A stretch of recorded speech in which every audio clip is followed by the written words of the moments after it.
Welcome to Terrible Lizards, a podcast about dinosaurs with Dr. David Hone and Iszi Lawrence. On this episode of Terrible Lizards, Dave and I discuss museums, how to show off your dinosaurs. Plus, we talk about the new paper, Theropod Dinosaurs Had Primate-like Numbers of Telecenthalic Neurons. I'm probably saying that wrong. Find out in a bit about what Dave thinks about that paper. Are T-Rexes really baboons? Hello and welcome to Series 9 of Terrible Lizards. 9, Dave! We're 9 years old! Not quite. Doesn't quite work that way. Mentally, yeah. I'm getting wiser with age. We are back, but we're going to do it with a bit of a difference, because those of you who might have noticed, like the last Series 8 that we did was quite tricky for us to get out on time and in time. We even had to get a separate editor to come in and help us do it all. So thank you, patrons. Your patron money really helped us do that. So without you, that series would not have happened. So what we thought we would do is, because Dave's explained to me that he's basically run out of dinosaur knowledge that won't require serious amounts of work his end. Isn't that right, Dave? Yes, and to be fair, I thought that was also true when we got to about Series 5. So we have done better than I expected, but it is getting more and more of a struggle. So what we're going to do is because we still want to continue to release episodes as often as possible, what we're going to do is we're going to turn this into a monthly podcast. I know, a monthly podcast plus ages, but for the patrons who donate to us, we're going to do a little questions extra every single month, so you can download that by becoming a Patreon from as little as $1 a month. So that's the plan anyway. So we're going to for now coming out the last Wednesday of the month, I think, is our plan, is it not? Yeah, I think so. You scheduled it, not me. Yeah, I know. Well, you've got to help me. That sounds right. But it can't just be an Iszi Terrible Lizard episode, because you wouldn't like that, Dave. No, I just can't remember what date we do. I remember last week of the month, or yes, Wednesday would make sense, given that's our previous model. Yeah, we usually do a Wednesday. We'll continue to do a Wednesday. We'll just make it one Wednesday a month. So that's our plan. This episode, what we thought we'd talk about is museums and curating a lovely exhibition or something like that about dinosaurs, and how the museum industry works, and how you go about putting on a thing that people look at and writing those little labels. Yes, which is a key part of it. Yeah, I just think there's an awful lot of dinosaur biology and paleontology and communication and all that other stuff is done through the medium of the museum exhibit. And while we've talked a bit about museums before, I think it's weird that we haven't dwelt on that more, and it's worth talking about, because I think there's inevitably quite a few misconceptions about how it's done and why it's done and all the rest of it. Excellent. Well done. Have you actually been involved in a museum? Oh, well, I know you have, because I know there was that T-Rex one. Well, I've done a few. So yes, so Titus the T-Rex, Nottingham, just a year or two ago. I did some consultancy work for a museum that was being built in Mexico, though that sounds rather more dramatic than it was. I was stuck with a bunch of people who were already hired to do that work, and since I was there, they let me tag along.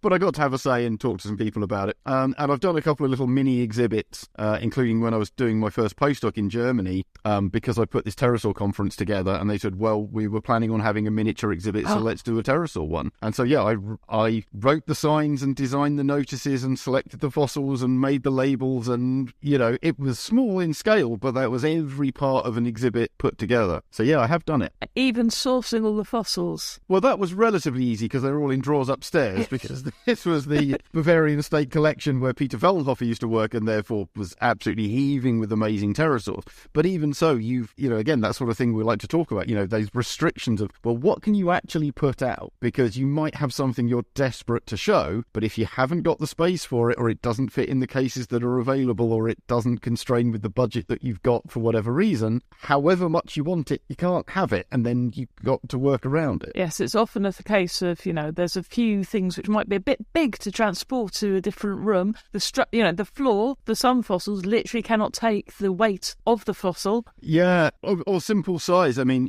so the Natural History Museum here in London has announced that they're going to have the giant titanosaur that was over in Chicago and previously at the AM&H coming over.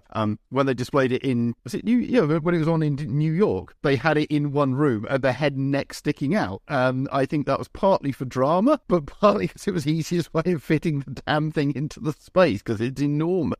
This is also an issue. It's probably not an issue. I don't think you have fossils that are going to be particularly reactive to light and things like that, but certainly, because I do a bit of work with the British Museum, and certainly that's one thing that they have to consider, is that this object cannot be in full sunlight for longer than X amount of time before it starts to the wear and tear on it. And they have whole departments looking at how quickly objects degrade when they're out on display. So it is quite a big deal. And I imagine there are some very fragile fossils which people don't ever put out simply because the risk is too high. Yeah, so one of the ones I know about, so the famous Berlin Archaeopteryx, which is now on permanent display in Berlin, but for a very, very long time wasn't. It was just kept in the vault, literally a big vault, which I was told by someone was specifically supposed to be nuclear bomb proof. I mean, obviously not if it went off next to it, but supposed to be like that secure because this was in East Berlin. But I was told a story by someone who was there when there was a little kind of. I was told a story by someone who was there when they did a little kind of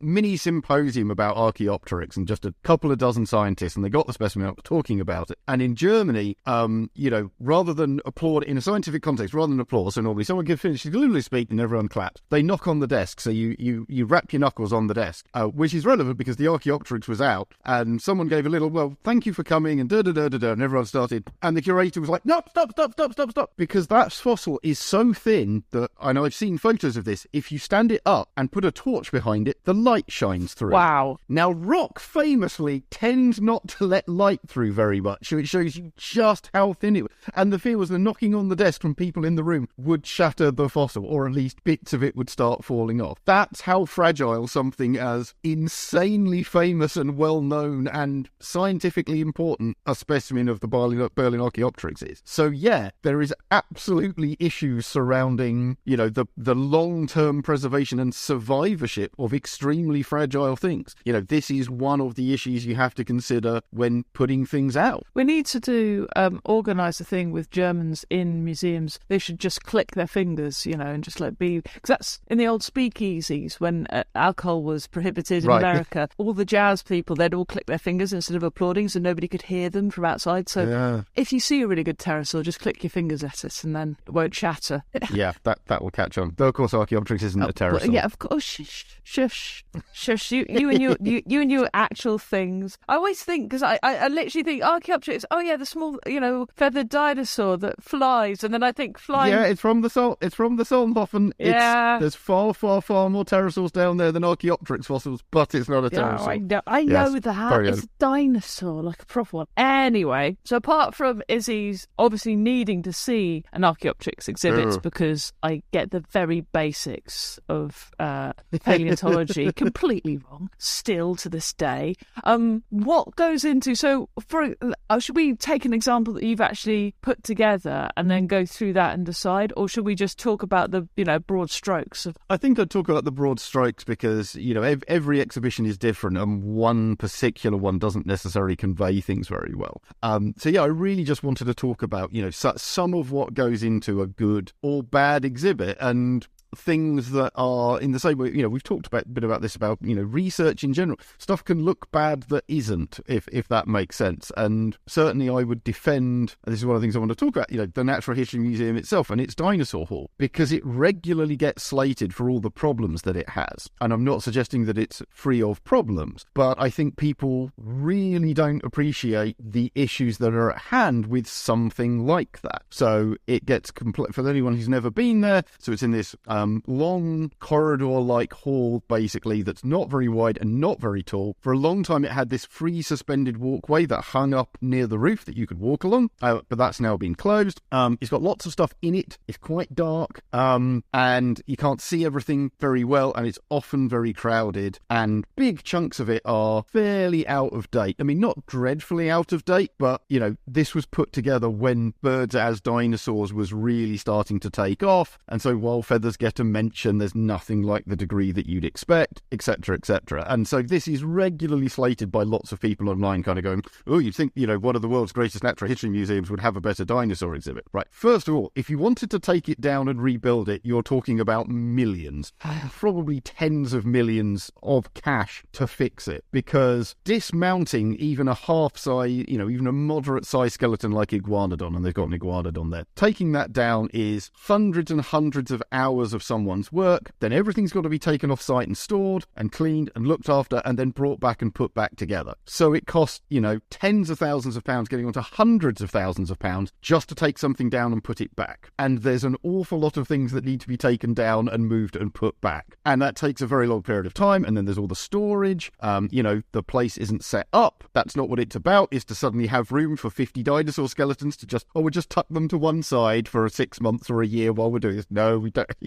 that's not going to happen. So you need special storage space, and then the conservatory that goes into it, and all this kind of stuff. And of course, it's the biggest attraction in the museum. Taking that down for a couple of years is a big, big deal, because you're not only are you spending the money doing it, you're cutting down one of the main things that you do, which is bring people in to learn about dinosaurs and the rest of the museum. So it's not a trivial, oh, why haven't they just fixed it? They have done some cosmetic stuff. They've put some feathers on their dromaeosaur models. They've updated some new signs recently, moved a few things around. So it has been definitely improved. But yes, has it fundamentally been torn down? No. The animatronics at the very end has changed since it was first made, I'm sure, because I remember seeing it very differently. The T-Rex? Yeah. So the T-Rex has moved. So there's a big animatronic T-Rex. It's about 2/3 life size, so they say it's a sub-adult. But yeah, that's moved from where it used to be, and it used to have some other stuff going on with it, which hasn't, but it's still fundamentally very good, I think. But yeah, it's just it's constraints, ultimately, is what it is. So again, the whole thing's a bit crowded. Yes, it's a relatively small space. There isn't a bigger space to put it in that's also more appropriate. The walkway, the suspended walkway. So the Natural History Museum is a preserved, but the building itself is extremely valuable, and there are loads of legal protections in it, which means you're not allowed to mess around with the building, which on the one hand is very good, because you shouldn't mess around with very important historical buildings. On the other hand, it makes it really hard to do things like this. So yeah, this walkway was very awkwardly basically kind of freestanding, because you couldn't bolt it to the walls like you would in a normal room. And also the reason they closed it down eventually is it had difficult access, and it was not very wide, which meant I think there was access for wheelchairs, but once they were up there, they were basically as wide as the walkway, so it completely blocked it and no one could move through. And obviously if you had a big electric wheelchair, you couldn't move through, and then it would tend to get crowded with people, and there was always the risk that,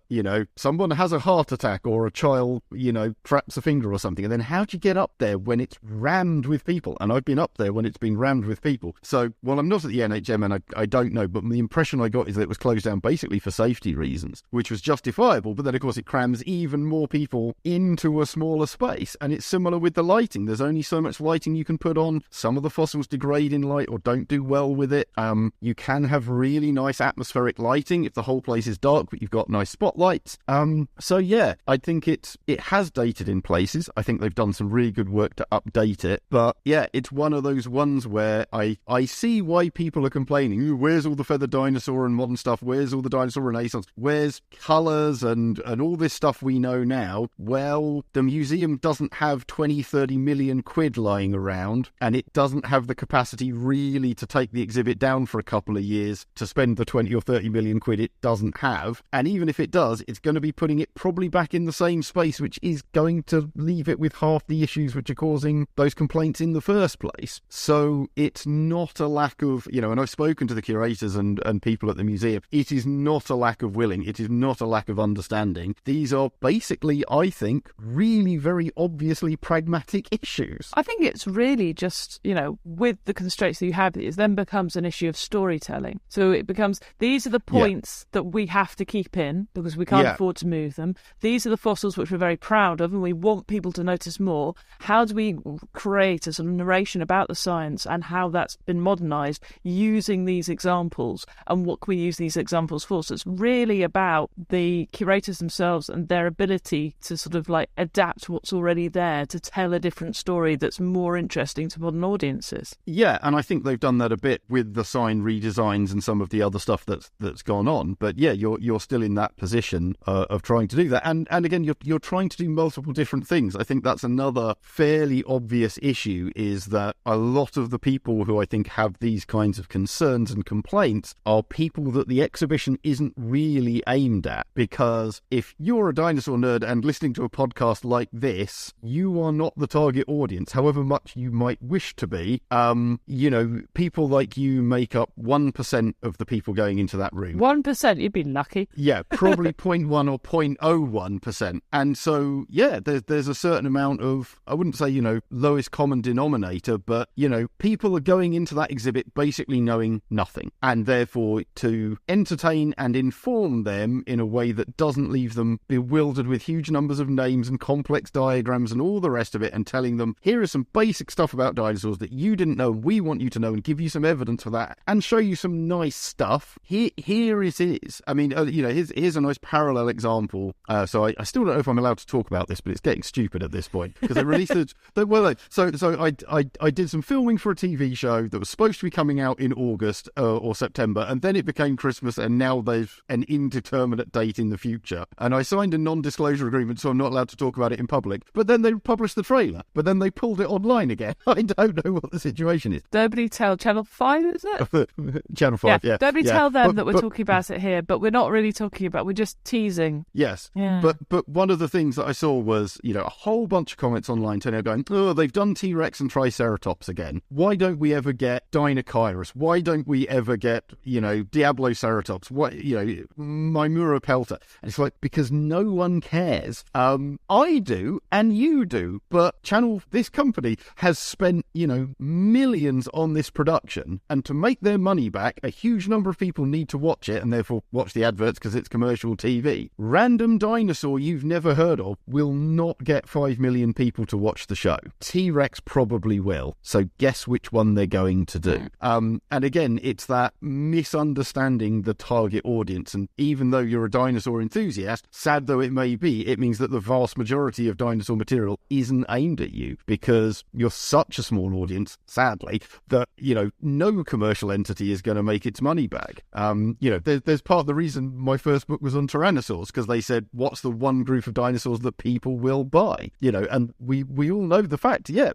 enthusiast would buy a book on sauropods, or stegosaurs, or pachycephalosaurs, or even heterodontosaurs, but Joe Public isn't. But they might buy a tyrannosaur book. It is one of those things as well, which I think a lot of curators of museums in particular do, which is they go, well, we're this little museum. We don't have a vast collection of really popular things. We have this one, giant shark tooth. People like sharks. We'll make the whole thing about we found this one giant shark tooth, and then we'll put all of our other sort of ammonite stuff a bit further down and get people interested in those. Well, yeah, and it's perfectly valid. And there's another aspect of it is, what is your, going into that, what is your target audience? The Natural History Museum, yes, it serves London, yes, it serves the UK, but, a huge number of its visitors are international because it's a massive tourist destination, and, they are relying on that. Whereas if you are a small provincial museum in a, small county in the Midwest in the US, or North Wales in the UK, or wherever it is, you're probably mostly serving the locals. So talking about local history and local fossils and putting that in context is your aim. That's what you want to do. And so centering it around something else is, or something not obviously popular or big, but because it's local and has that connection, is going to be your central aim. But also, you can, visiting exhibitions. I don't think there are that many in paleontology, for the simple reason that most of the objects are massive, heavy rocks, and it just increases the cost. But, looking at the British Museum, some of those exhibitions that they have, they've had Hokusai, which was everybody came to it because it's Hokusai. They have but then you have one on the Scythians, and believe it or not, that sells out on the Scythians, Dave. That's what you need to know. Don't even know who that is. Exactly. It's peoples of the Central Steppe around the same time as Herodotus. Is sort of but it's really it was a really fascinating and wonderful exhibition, because it made nerds like me go, I know nothing about this, I need to know more.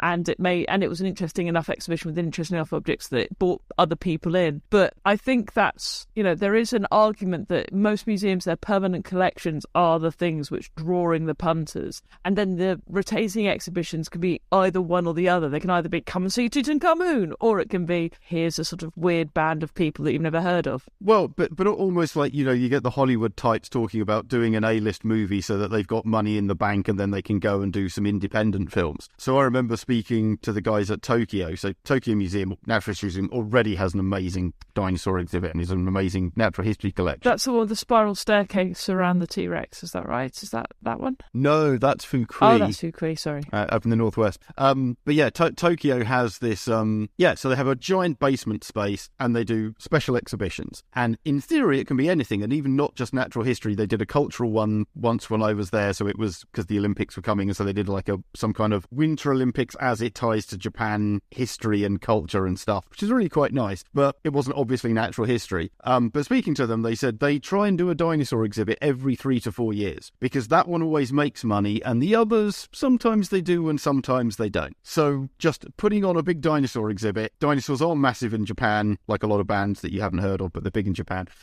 But, they will put that on knowing they're making money for the museum, and then they'll go and do something else. And again, it kind of shows you, what are you doing? And therefore, and if that's their aim, we know if we put a sexy dinosaur exhibit on, we will get bodies through the door, we will make money, that supports our research and outreach, and da-da-da-da-da-da-da-da. They're going to make that spectacular. They are going to go for crowd pleasers. They are going to have something central and try and use that as the mechanism to draw the crowds through. And, I've been to a couple of theirs. They're spectacular. They do a very, very good job, and they're very good at doing yes, we know you've come to see this, but look at all the other stuff, and we're going to try and get you interested in some other things as well, which obviously a good exhibition does. But yeah, again, it's that, what is your space? What is your money? What is your time?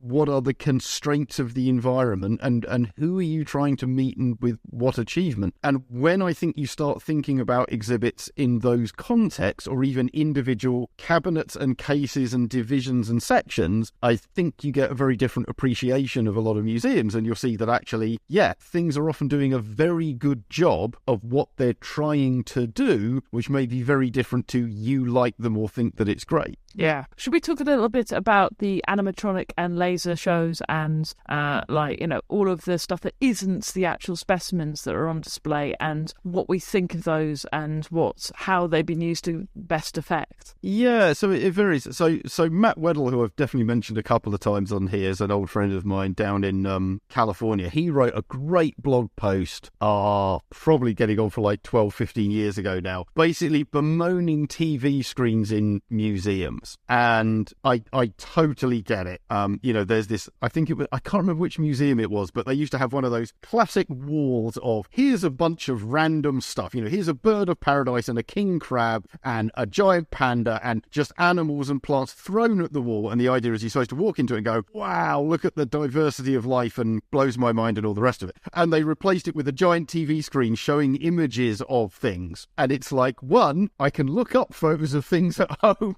I don't need to be, go to a museum and pay to get in and then be exposed to stuff I could have looked up online. And B, show me your exhibit. You've got this stuff. Show it to me. And particularly, I think he thought, I've tried to remember the details of his post now, but, that kind of interaction is great. And we talk about interactive exhibitions and having things for people to do. But if it's just them reading a screen, and I think actually, ironically, as the world does get more screen user friendly and used to that, we should push more away from it. I definitely in the 80s, TV screens was a novelty in a museum exhibit. Now I think it's probably the opposite. But yeah, people have come to see things, and I think that's generally very true. And I think that's true whether or not you're a proper dinosaur nerd or museum nerd or biology nerd in general, or you are just a random member of the public. If you have come to a natural history museum and there is an opportunity to show you a natural history specimen or a screen, show me the thing. I mean, you say this, Dave, but my friend Julia was in New Zealand recently, and she went to an exhibition. I can't remember the name of the museum, but in this, it was like a walkthrough thing where things were projected on the walls, and it was a game where you had to be a sexy flower, or you had to be, it wasn't even that, it was you had to be a moth, get on a flower and try and attract another moth to you, and she couldn't attract any male moths to come and mate with her because she's a failed moth. That's very sad. I think with that one particularly, it was kind of bad because you didn't have Like, the amount of people who could go in there at one time was limited because too many sexy moths is going to confuse the computer program. But that sort of, putting yourself in the mind of, a female moth being attractive to another moth by giving out the right pheromones. I guess where I'd go with it is, it's not that they are inherently bad, and it's not that they can't be amazing, but there's a certain element of laziness of, oh, well, we'll put up a computer screen and we'll put a thing on it as the solution to problems. So, for example, the Carnegie Museum, I went there, probably 10, 12 years ago now, but when they just redone their exhibit, or within a year or two. And one of the things they'd done a brilliant job of was having a little touch screen for most of the big exhibits, and by which I mean for the Triceratops and for the T-Rex and for the Stegosaurus,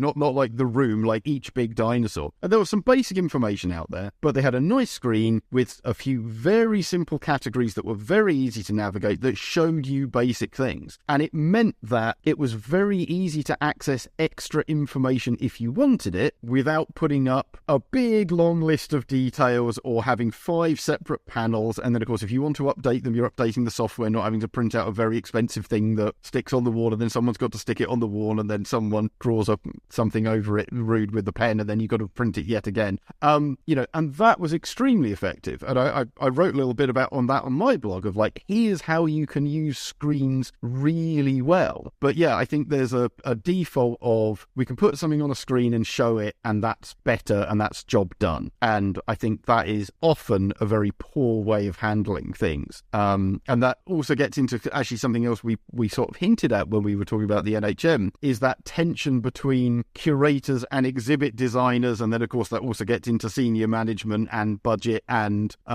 potentially sponsors and people like this. There are people whose jobs is to design exhibits, and they will be thinking about things like fire safety and how long people tend to look at certain things, and can you move people through the exhibit? And if you're paying for a special exhibit, you don't want that full of people. You want them to keep moving and not stop all the time and not hit choke points. And a curator, even if they have experience and knowledge of that, is probably not always thinking about when they're trying to write their exhibits and designs and stuff. So, again, and then senior management will be like, well, yes, you want them to read all 5,000 words of your carefully written stuff, but I want them to leave so that someone else will pay 10 quid to come in. And so again, there's lots and lots of complicated tensions or trade-offs and compromises that are going into doing something. And, very few exhibits ever have the time and space and budget and capacity to do exactly what the people who are putting it together at the scientist end want. So they don't look like that. And also, it's incredibly depressing for curators. So another friend at the British Museum, they've just redone where the Rosetta Stone is, and they've got really lovely explanations. Like, they've repackaged it so like you can see all the things. And my friend was right near there, and they overheard their son asking, "Dad, what is the Rosetta Stone?" Bear in mind, they were about 2 feet from it with all the information. Yeah. And Dad said, "Not a clue. It was written next to his head." Everyone I know has stories. I mean, you see this regularly on Twitter, and people going, "I just saw some dad take his child through and go, look at the Dimetrodon, and it's something like Triceratops." And you're like, well, there's only so much we can do. And, and on the wall behind it in 4-foot high letters is Triceratops or equivalent. Yeah, you got to feel for it. I mean, my favourite, if I'm honest, my favourite thing to do, one of my favourite museums, probably right, really up there, is the Natural History Museum in Oxford, because I like looking at cabinets of stuffed animals so much. And I love looking at all the beetles. And I used to go in there when I was like in my early 20s and I had an afternoon free. I would go into there with a little sketch pad and just draw stuff and just spend oh my God, I was so happy doing that. And then I'd miss the bus. But that is Yeah, but and there is space for that, and I think and different museums handle it very differently. So the Horniman Museum in London and the Oxford Museum both have that kind of just stuff rammed into a relatively small space, but work very, very well with what they've got and have done a very good job of using it. But I think you can look at that museum, just go, it's just stuff and things. They don't have that many experts. They've got what I consider interactive. So, for example, on one side of this massive gallery, they've got this tiny little bead, and it goes, "This is Earth," and then go see if you can find the sun. And you've got to walk all the way around the outside of the building to get to where the sun is. The sun is the size of a slightly bigger bead. And you can see from, the Earth in distance, and it really gives you, that's the best use of perspective I think you can have, just demonstrated with their little beads and just where they're placed. But there isn't something very interactive about, a cabinet full of seagulls and then another cabinet full of owls, know. And I don't know how, I don't particularly, as a nerd, I don't particularly like the interactive stuff, press this button, do that. And even as a kid, I was a bit sort of sceptical of it, mainly because I thought they were trying to trick me into pressing the wrong buttons, and that upset me. I assumed it was a massive conspiracy. Just as a slight aside, so I and a friend went down to, I think, somewhere in Kent, and it's the world's largest astronomical scale model that they set up, and it's in a little village. It's in a park just outside this little village. It's extraordinarily badly signposted because we walked through and past it for half an hour without realising because of the lack of signs or anything. There aren't any signs in space, Dave. But it does have the top of that hill over there is the sun, and then here's Mercury's as Earth, and and it all laid out in a big field. And then you get to the last one, which I think is or the last one that they have locally, which is something like Jupiter. And then they're like, Saturn is in Cornwall and Pluto is in San Francisco. Yeah. And you're like, that was quite good for getting a sense of scale. It is, yeah. Don't think about the size of the universe. It's upsetting. Yeah. It's like thinking about how long ago dinosaurs lived. It's just upsetting. It's just like, oh, wow. People don't handle that sort of stuff well. So, yeah, I mean, that's a lot of the, let's be honest, moans I wanted to have about, people understanding and appreciating this. Because, it's, again, similar with science communication.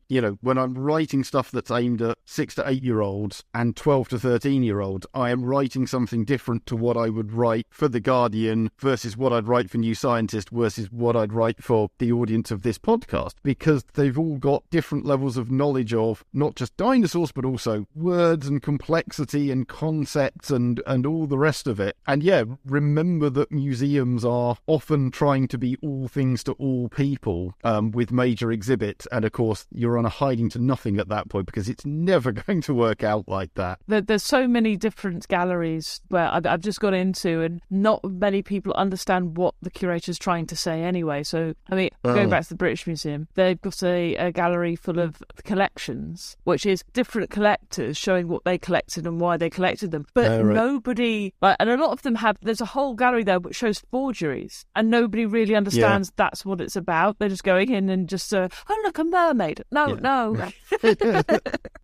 That might be unfortunate. Yeah, yes. You have to be very, very good and very quiet and not go, actually, that's much more interesting than you think it is because... Yeah. Yeah, do you do that? Yeah, so... Yeah. Do you hang around exhibitions and just be like, actually? I don't, but it's very occasionally it's hard not to comment when someone's pointing something out that's egregiously incorrect, or if the sign next, as you say, a 3-foot sign with Tyrannosaurus written on it, they're carefully explaining how Velociraptor lived to their 6-year-old. So, of course, usually it's the 6-year-old correcting the adult at that point. That's a good thing about we can rely on a nerdy 6-year-old to do the job. Yes, generally. But yeah, it is a real challenge for these sorts of things. And as usual, the bigger it gets, actually, the more awkward that it is. So I happened to be in Berlin when they were redoing their dinosaur hall, and that took 3 or 4 years. And taking down the Giraffatitan and sorting it all out and remounting it, that was literally a full-time job. They had a team from RCI, Research Casting International, who are based in Canada, got the job for this. And so I was going to say, working with the team, that's a complete lie. They had a warehouse with all the bones in, and because I wanted to see them, I was sent to the warehouse rather than to the exhibition. And we just get chatting to these guys over lunch while you're working on it. And there were 3 or 4 of them who basically moved to Germany for 2.5, 3 years, brought their wives over, brought their kids over, because that was the job. And they were largely just working on this one specimen. Yes, they did the others as well, but that thing alone was more work than the Dicraeosaurus and Kentrosaurus and other stuff combined. So these are massive, massive jobs. Touring exhibitions, because I know you were involved in T-Rex one. Yeah, well, Victoria, yeah, so in the States. So that do the curators go with the dinosaurs at that point? Do they have to travel with them? No, it depends what they're doing, but if it's something that's going to only one or two places, then yes. So I remember many, many years ago there was the Chinese dinosaurs came to the Natural History Museum in London, and that's one of the. I definitely remember going to the NHM before that, but I was about 6 or 7, and I remember being taken into, like, we went specially just to go and see that exhibit, and I've still got the handbook somewhere. I found it recently. But yeah, now having grown up and then knowing the people both on the British and Chinese side who organised that exhibition was really quite cool to chat to them. And yeah, in that case, I think the Chinese came over to make sure it was all going okay. But then, it was here for like 6 months or something, or even a year before it went back. So that kind of makes sense. But if it's going somewhere for 4 weeks and then going somewhere else, you can't have someone just either shuttling backwards and forwards, even if it's within the UK. You don't want someone going from London to Nottingham and then back and then to Bristol and back and then to Wales and then back and then to Edinburgh and then back. God, it'd be a nightmare job. So it's always going to vary. But at least in the case of Victoria, no, I think it just had very, very. There was a team who were dismantling it and moving it, but yeah, it was being put up for 3-6 months at a time. It's not like it wasn't a carnival which moved every week. I was just thinking about how you pack it into a plane. They had a lot of it. It was packed very carefully. So almost like some kind of antique tea chest thing. There was lots and lots of big boxes, but it would be this bone and then a little diagram of which one goes where, so that it all fits in, and everything and all the orientations of all the bolts and all the bits, so everything could pack together. But yeah, it was certainly, when I saw it when it was being prepared for being moved, it was in 3 or 4 big containers. Yeah, I'm just thinking that there is a brilliant movie script here for like a load of smugglers and say, oh, is this a dinosaur exhibition? But actually it's a gang of assassins or something that all hide in a dinosaur bone container. Well, given the problem with the dinosaur smuggling, I think they're more likely to get opened if it says dinosaur fossil on it than not. Okay, that's bad. That was a bad example. But I mean, honestly, I would go if I were in charge of, it was my job to be looking after like a fossil and it was delicate and they want it shifted. Yeah. Knowing how much a plane can drop, mid-flight. Yeah, I know. It's scary. Yeah, and again, we talked about protection of stuff. Things get nicked. People reach over barriers or under barriers and grab stuff that they shouldn't. In Richard Fortey's book, he says that back when Dippy, the Diplodocus, had its tail dragging along the ground, apparently at the front desk there was a box of spare tail vertebrae because, every 3 or 4 weeks someone would reach over and grab one while no one was looking. So they go and just plop one back because they had a spare. They're like knocking around. Fortunately, they're plaster, so it was fine. Yeah, but again, it's still, but the original cast itself is still extraordinarily valuable and historically important, and chunks of that have clearly gone missing and been nicked by people. No. And there's been stories of people stealing and, just snapping off a bit of bone of a skeleton. So, protection of fossils is absolutely a real, we can talk about, will the light damage it? Will it be too humid, or the temperature? And all of these things are very much considerations, but, you've also got to deal with people. Sticky fingers. And, or just being morons without putting too fine a point on it. And you can't have a security guard watching every single fossil in the museum every hour that the museum's open, unfortunately. So, yeah, there is that trade-off of you want people to get close to things, you want people to see them, and you want people to appreciate them, but you've also got to protect and preserve them. And in the case of scientifically important things, people have got to be able to access them as well. I mean, there is no end to the number of paleontologists who will tell you they have asked to see an important specimen on an exhibit and been told, no, we can't get to it, or we can get to it, but it's so much of a pain, we're not going to do it for you. Which, when museums are supposed to be bastions of scientific research, actively presenting scientists from doing research is probably not something they should be doing. That is not ideal, no. So, when you're in a museum, everybody behave, be good. Yeah. Please don't snap bits off the fossils, because that is bad. Or, just go buy some fossils in the gift shop. That is good. That's what we all want you to do. So that was or our little wander through the idea of putting on. So if you ever fancy making a little museum, as I think, I used to know a child, like I knew two children in my old school in London when I was growing up, one of whom used to get his toy cars, line them up and give him parking tickets. The other one, wow. She would make a museum of herself. And so she would have all of her things out and all of her Barbie dolls and that sort of thing. So this is the toys that I used to play with as a child. Of like, I know we were just doing it just now. What you're doing? There's some proper ego there. No, I think it's very, I think it's very good. I think Jenny Eclair was talking about how when she was a girl, she had a little box full of the things that would go into, very important for her biographer to write about. That's slightly less serious than a museum to yourself. Well, I think she'd been to see Johnny Cash Museum or something like that, or and she was going to be a singer, and she was very good. She didn't end up being a singer, but whatever. Anyway, so if you're making your own museum, I hope we've given you some tips as to how you curate, because people curate all the time nowadays. You curate menus and you curate. It's become a popular verb in modern day society. But anyway, moving on, because what we're going to do, because we're going to do this monthly now, what we are going to do is we're going to have a little what's in the news type thing. And we've been getting a lot of questions about a specific T-Rex paper about how basically they were cuddly animals and they had cutesy mammal brains. Yes. Dave, summarise it better than what I can, please. Thank you very much. Thank you. Yes, so this is a paper by an author whose name I genuinely can't remember, unfortunately, but she's a neurobiologist, I think in Texas, so somewhere in the southern US, and basically published a paper suggesting that a whole bunch of dinosaurs, but obviously T-Rex got the headlines, had really quite large numbers of neurons in the front part of the brain, which has a link to processing, and that therefore were potentially quite intelligent, and that this also correlates with a bunch of other things.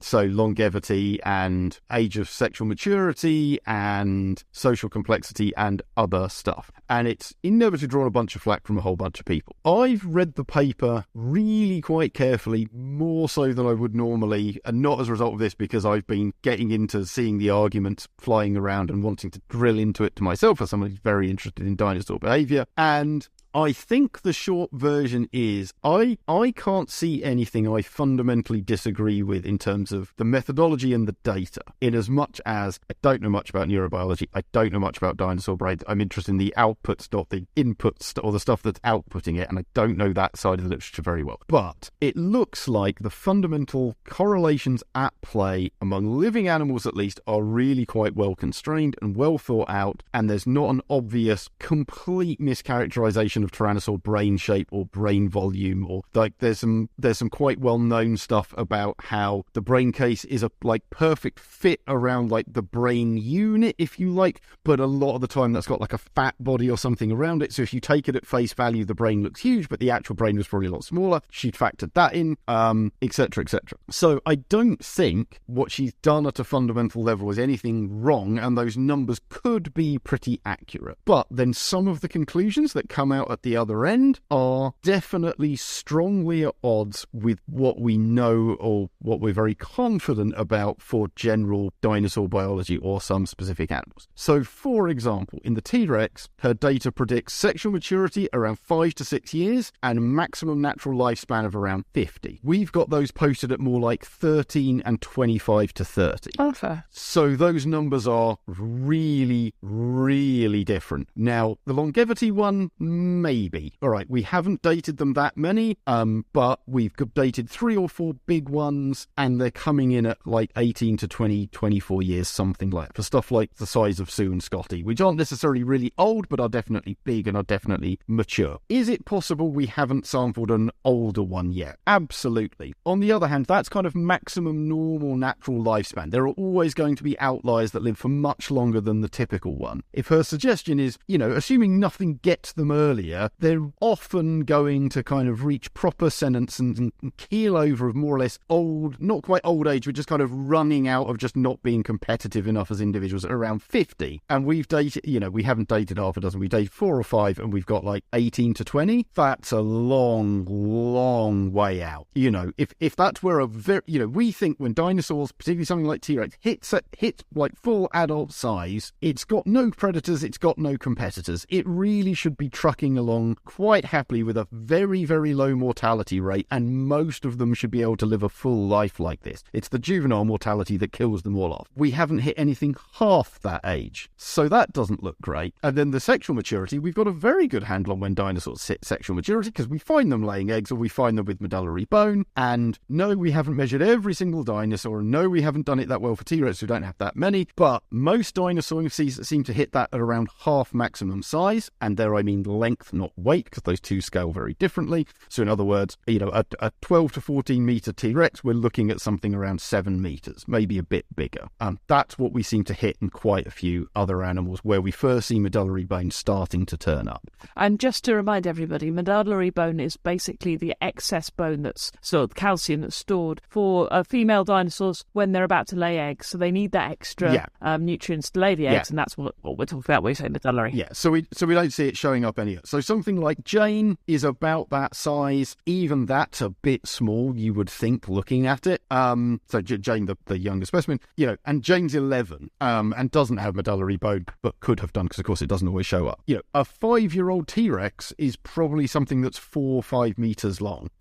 There's no reason to think that's happening, and the idea that might be capable of mating with adults is, or full-size animals doesn't look right at that point. So you'd be hard pushed not to say that fundamentally contradicts the paleontological data and a good understanding of dinosaurs. And so at that point, you're in a position where either our real understanding of medullary bone and sexual maturity and growth rate and senescence in dinosaurs in general and T-Rex in specific is very, very wrong, all these calculations are out. And you can see why a lot of the paleontologists sitting there going, I think your calculations are out. Could it be as well that maybe the fact that the frontal cortex, etc., isn't actually an indicator of these things in extinct animals as it is in extant animals? Is there is that just a bit of a dodgy... Yeah, so one of the potential issues is that this part of the brain includes the olfactory bulbs, which in most animals isn't very big, and in T-Rex is absolutely ludicrous. So maybe the calculation is right, and it's got this huge number of, I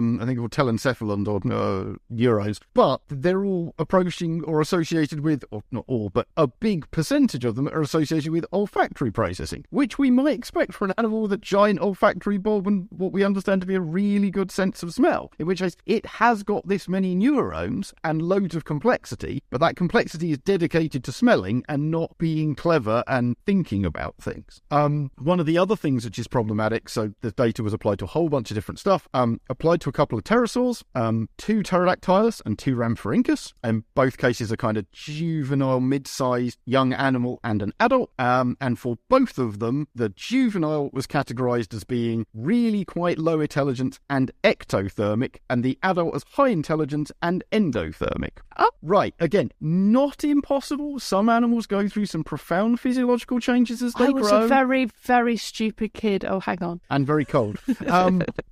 Right, not impossible, but you look at that and think you're categorizing 2 animals that are the same species that are a couple of years apart in growth as being wildly different intelligence capacity and wildly different thermophysiology. That seems very unlikely, and again implies that there is probably more likely a problem with how the calculations are being done than the calculations are right and these animals are doing lots of very, very weird biology. Or the calculations are right and the assumptions about what that means physiologically is inaccurate. Right. There's stuff in there about scaling against body size, as we've covered on more than one occasion, probably more than 4 or 5 occasions at this point. Our estimates of body size are just that, estimates. Even our estimates of brain volume are estimates because they're not perfect. And yes, I said, for example, the brain cavity is about 50% brain and 50% surrounding tissue. I think I said fat body, it might just be fluid, other stuff. It doesn't really matter. Maybe it's 40%, in which case suddenly, you're going to have 20% more brain and then all your numbers are going to be 20% higher. And if you've calculated your mass wrong by 20% as well, then you're now 40% out. And then that's an awful lot very, very quickly from shifting a couple of numbers by not that much. It would have been really cool, though, if it had matched perfectly with our data. That would have been so so... It would have been, but it's I think it's a fairly, whatever else it is, it's very, very interesting. It's the kind of things that someone should have thought of this years ago and done it. And understandably, I think quite a lot of paleontologists being quite upset, being told, oh, you don't know what you're doing. I think the author is quite upset, understandably, being told, you've screwed this up. She's like, where have I screwed it up? Because this looks accurate. Well, right. And again, I'm not a paleoneurologist and I'm not a neurologist. This is not my bit at all. But you look at it and go, okay, yes, I might have some dinosaur tinted goggles on, but I am more confident in my entire field and all my colleagues and all the papers that I've read about physiology and reproduction and stuff, and again, I've contributed a fair bit of that myself, than this one calculation, this one graph, effectively with one scaling effect, reclassifying a whole bunch of biology for a ton of animals. That is, at best, unlikely to ever really be true, and when it really directly conflicts with a lot of biology that we're pretty happy with, puts it on a very unsecure footing. And so I think, like a lot of these things, it's going to come out in the wash. So, Tom Holtz has already pointed out there are some other more recent brain estimates. So she was using a paper from 2013 with various dinosaur brain estimates. There was one actually done by the same people from 2020, so not that new, but definitely recent enough that it should have been spotted and should have been included, which have not, dragged those numbers down a bit, or are just generally more accurate. At the bare minimum, I think we talked about this with Manabu Sakamoto when we had him on. When you've got something like mass having a big control over something for dinosaurs, people have a weird tendency to pick the best number and run with it, and not run the highest number and run the lowest number and see what that range looks like. And I love doing this because my take is always, okay, I think T-Rex is much smarter than people realise. Let's take the lowest brain volume and the highest body mass and see what comes out. And if it still comes out at the upper end, you're very, very confident that probably it actually sits there.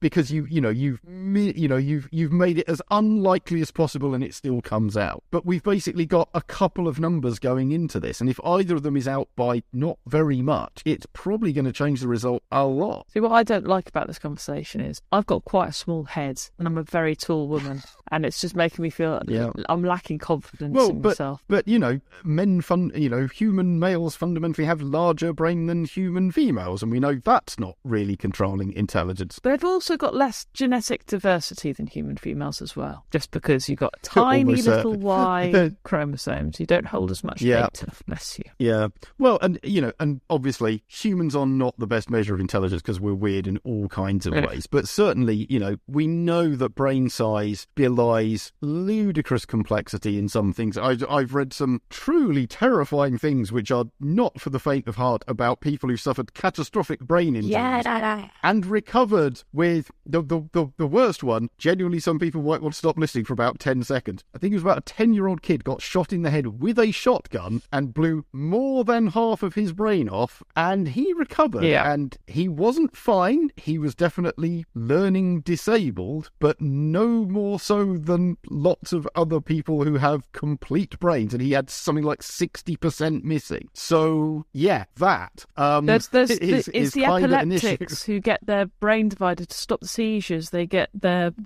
right and left lobe. The corpus callosum separated. Exactly, and then they've got half of them which communicates as to what it doesn't realise. It doesn't properly communicate with the other side to it, and so you can ask the silent half a question or tell the silent half one thing, and the other half will just go, "Oh, I just thought of that myself just now," and it's like, "No, you didn't. We told you, but you couldn't see that because you were looking out the wrong eye." And it's like, "Oh, it's so weird. We are just meat."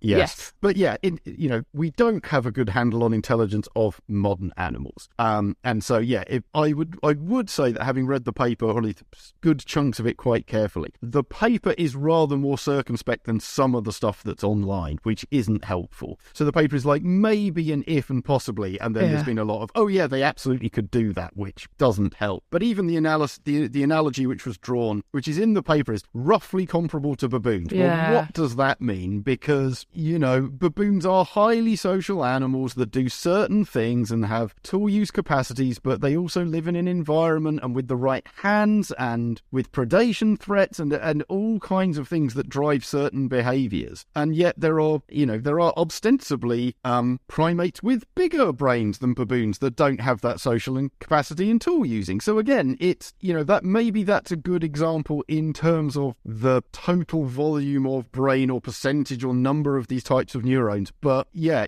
drawing social capacity when orangs are basically solitary and gibbons live in pairs and then bonobos are absolutely insane. And then you've got things like mole rats with highly structured social organisation and complicated interactions running around with tiny little peanut, rodent brains it's not great. Yeah. That's it, really. And also birds don't have the same sort of like folds that we do. We don't know. And yeah, and so again, to be fair to the paper, there's stuff about reptile brains versus bird brains and scaling different things with different things. But ultimately, they decided to scale a T-Rex brain off a bird. I wouldn't. They're nothing like close enough to them to have that. There's a general suspicion that the origin of that brain, not brain folding, but the compaction of neurons in birds is fundamentally linked to flight and reducing the head volume and reducing mass. That's something you would expect, therefore, to turn up not just in birds, but not even the early flying birds. There's no reason to think it's present in a terrestrial carnivore which has been separated from the lineage for 100 million years. So, also that. Yeah. But again, then run it with the reptile as well. Didn't just said, I think it's the bird for these reasons, which weren't terrible reasons, but not the only one. You've got word counts and papers, Dave. You can't do that's a whole other paper to do it with a reptile. Come on, give it a break. Yeah, I mean, it's genuinely 3 or 4 more graphs with some alternate versions of certain data sets is all it needed to give it a much greater confidence. And the truth is, I suspect if you did that, you wouldn't get any of these results. And I will be amazed if there isn't a paper responding to this in the next 6 to 9 months, doing more or less that or saying more or less that. Well, you heard it here first, or possibly later if you've been... Or about 5th, probably. Tom Holtz, which you should have done. You knew all this already. However, we thought we'd cover it, and so that's what we're doing. So thank you so much to listening to Series 9, Episode 1, which is Series 9 is probably going to have 12 episodes, I guess, this year. Weird, isn't it? Yeah, look at Dave Paddock. That's how many months there are, so yeah. Yes, our new system of once a month means I have to come up with more ideas than a normal series. You've got longer to do it. This is the idea. So if you are wanting your Terrible Lizards fix, please do go to our Patreon, patreon.com/Terrible Lizards, where you will find us now answering some questions for you. Until next week, shall we rawr like a slightly stupid but very clever T-Rex? Shall we be clever T-Rex and be like rawr? It was posh T-Rex. That's very good. I like that. Clever. I would just think, we can end it on that. There. Thank you for listening to Terrible Lizards. For extra content, please go to patreon.com/Terrible Lizards.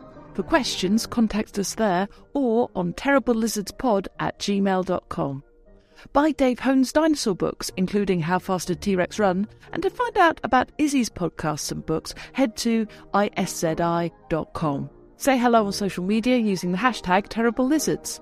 Thank you so much for listening. A review, a recommend and a follow makes all the difference. Stay stompy.